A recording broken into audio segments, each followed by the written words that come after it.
English translation 489th contact. Monday, 1st March 2010, 14:16 hours. You are already waiting there. My greetings and my welcome. I also offer you my greetings, Edouard, dear friend. I am glad you are back already. In fact, I was worried about you and wondered how you were doing. Thanks. My condition is back to normal, to which you have contributed a lot with your words. My thoughts and feelings still wander here and there, but I have found myself again and I am in control.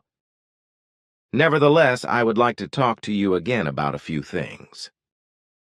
But I am reading what you wrote here. They are good words. Ah, you mean this? I wrote that last night. Doing good and valuable things. Would good human beings, according to the truth. The creational natural laws and recommendations live and consciously and willingly do something good and do valuable things to prevent the bad and evil to fight, then would have violence, evil as well as hatred, coercion, revenge, jealousy, war, vengeance, murder, and manslaughter not a chance.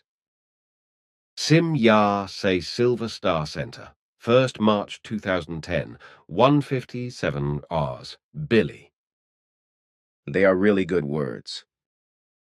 It seems like you still have questions? If so, then please let us talk about what we think about the contract with Michael Horn and Jack Gerlach, after which I will come to my request. We think that the matter of an animated series as a cartoon, as well as the whole thing with the merchandise, is a very good idea, which I explained to you earlier and told you to sign the contract. By such an animation series, and by selling the goods, like t-shirts and cups and other Figu-related things, a good publicity for Figu and the mission is created, without missionizing. You are already doing the same from the center. You sell t-shirts with a printed Figu emblem, etc., and you also use carrier bags with the emblem.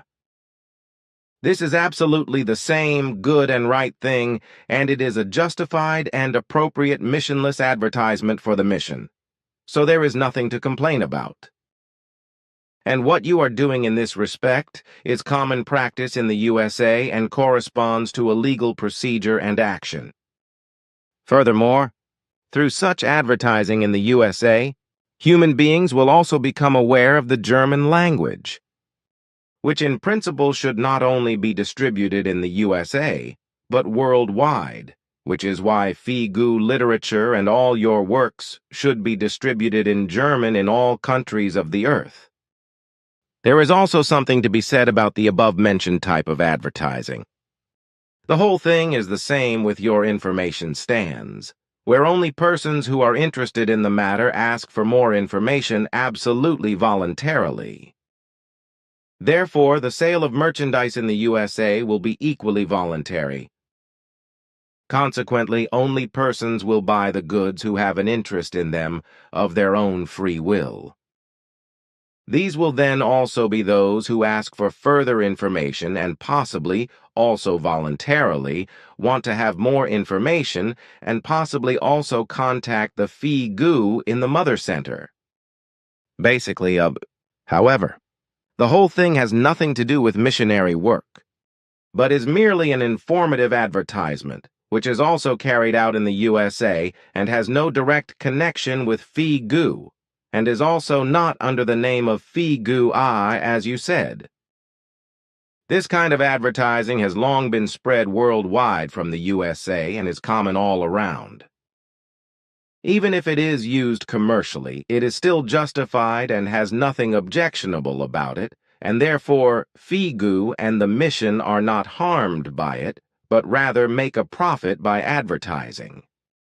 This because demands for the background of the merchandise and the animation series arise, whereby an interest then appears, which leads to the fact that further and more information is requested, and human beings begin to concern themselves with the teaching of the mission. Through this, many find the way to the teaching of the truth. From this, there is a change in their world of thought, as well as in their outlook on life and their way of life, in favor of love, peace, freedom, and harmony, as you emphasize again and again. For me, the thing is clear, which should probably also be the case for the core group. And that in the USA, this kind of advertising is much bigger than in other countries. Well, to this is only to say, other countries, other customs and traditions. You do not need the approval of the core group for this contract and your actions, since the materials to be used are your property. And as it is stated in the statutes, you are entitled to dispose of your material and written works at your own discretion, and also to make contractual arrangements, etc., without the consent of the core group.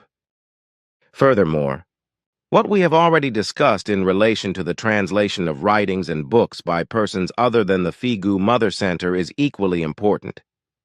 Namely, that this is not a matter for Figu, Switzerland. Consequently, the Figu Mother Center has nothing to do with it.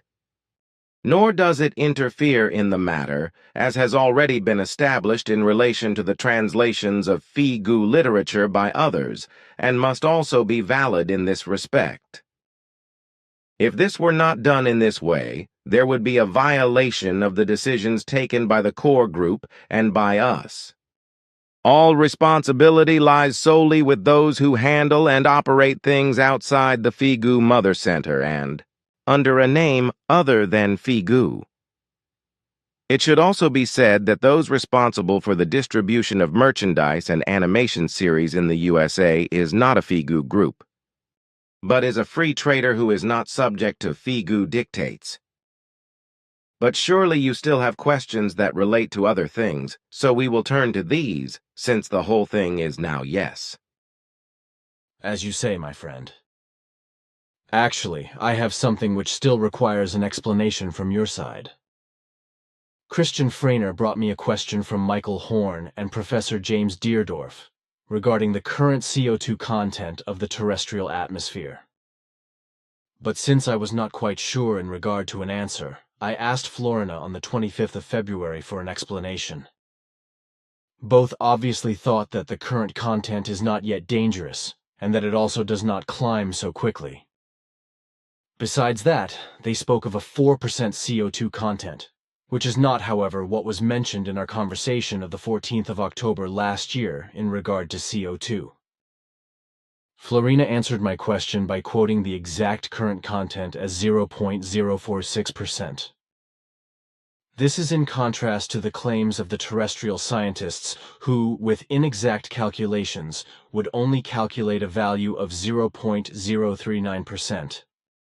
I assume, concerning that a misunderstanding probably exists with the two, and they took the terrestrial scientists' lower value as the starting point, and that this is not yet dangerous, and for which reason it is also not to be evaluated as grave.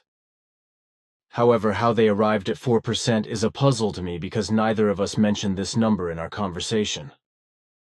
What is to be said about that? It is correct that the current CO2 content on the Earth amounts to 0.046%, respectively 460 ppm parts per million, which is truly quite a lot more than the terrestrial scientists register with their inadequate apparatuses. This CO2 content of 0.046% is not yet very grave for the life forms, but with humans who are more susceptible than others regarding CO2, it leads to very frequent migraines, with nausea and dizziness. But among diverse other factors, the molecule also strongly influences the climate and therefore contributes to climate change. The content of 460 ppm is therefore not harmless. Instead, it has already, for a long time, shown certain effects with humans who are susceptible to it, as it also has in regard to climate change, through which natural catastrophes take the lives of many humans. The named 0.046% of CO2 impregnates the atmosphere, whereby, however, this says nothing about the CO2 which has accumulated and continues to accumulate in the soil and in the oceans and other bodies of water, and which is freed by and by as a result of various processes and also enters the atmosphere this way. It also says nothing about how the CO2 damages all seas and other bodies of water in that it acidifies them. The gas will be poisonous for the humans when, in the air, it reaches a content of approximately 1%, which will then already lead generally to headaches and chronic tiredness. It has an absolutely deadly effect when it reaches a content of 8% in the air. Naturally, the entire thing still corresponds to a longer process and will not take effect overnight. But the whole thing will not be stopped if the Earth humans proceed with their uncontrollable reproduction and continue to produce the gas in excessive amounts as they have until now. As a result of everything which is coming in the future, factors can come about which allow the CO2 content to suddenly and rapidly increase, especially when the molecules which have accumulated and continue to accumulate in the soil and in the oceans escape into the air as a result of some sort of circumstances and become dangerous for all breathing beings. That is certainly not the case yet, and also one cannot expect it to be the case very quickly, but to think that the CO2 content of 460 ppm is not dangerous corresponds to an erroneous assumption because that is already alarmingly high. Because, namely, as a result of the molecule, the climate is strongly influenced in a negative way and causes certain human beings health difficulties with migraines, nausea, and dizziness. Around 150 years ago, the CO2 content in the atmosphere amounted to 0.028%, and shortly before industrialization, the content of CO2 on the Earth amounted to 187 ppm. Subsequently, the content has therefore climbed by a disturbing 273 ppm.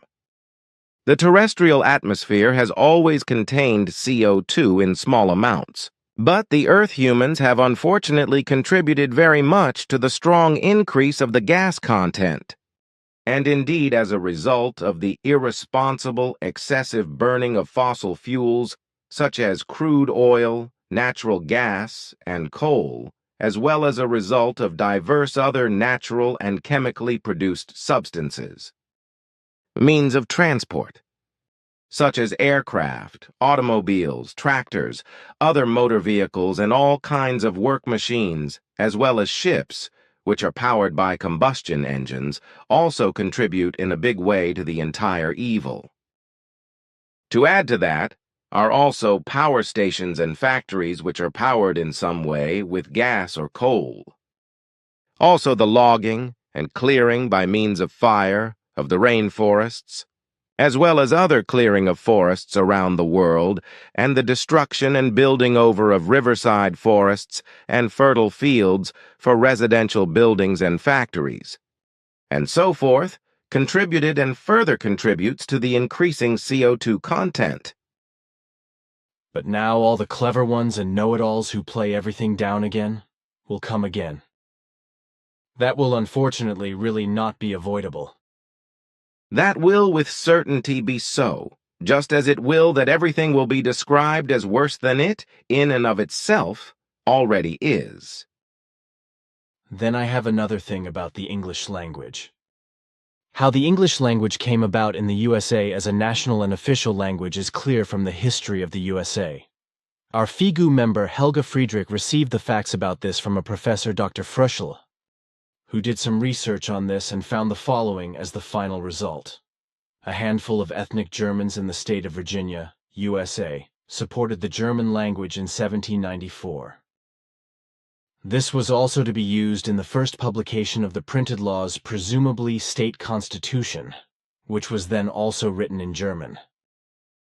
On the 13th of January 1795, a vote took place in the Congress in Washington. The issue was whether the language should be German or English in the USA. with 42 against 41 votes.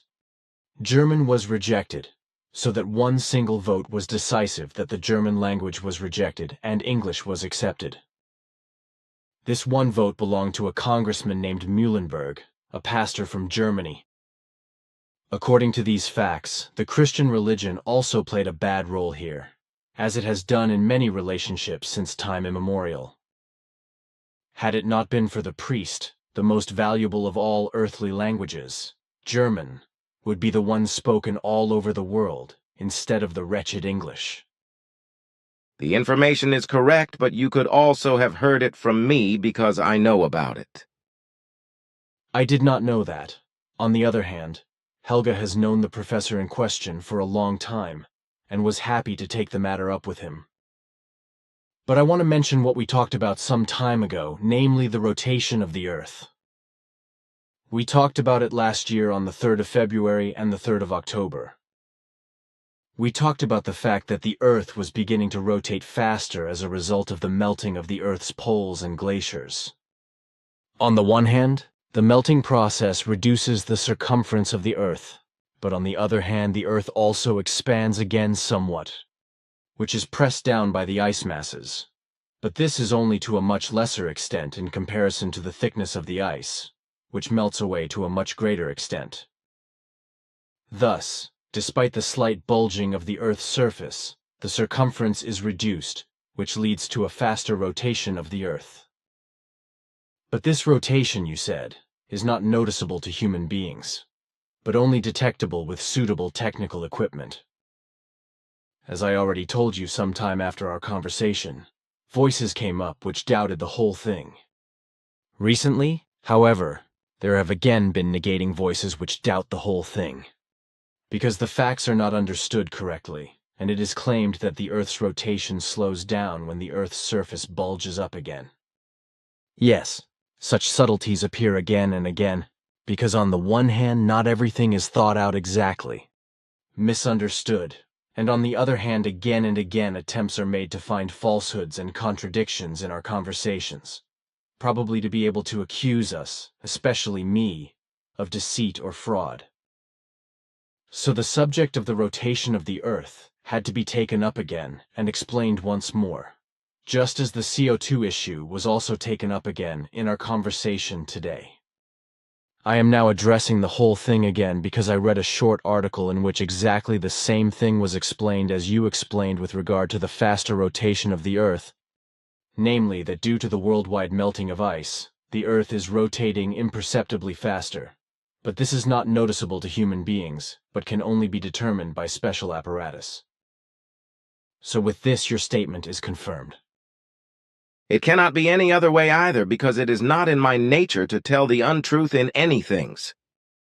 Unfortunately, however, it is probably as you say, that on the one hand, out of a lack of thought and understanding, as well as out of know-it-all and misunderstanding, or because you are accused of deceit and swindling, doubts are raised. Precisely, I told you. That answers my questions. Therefore, we can turn to your request. Thanks. Then,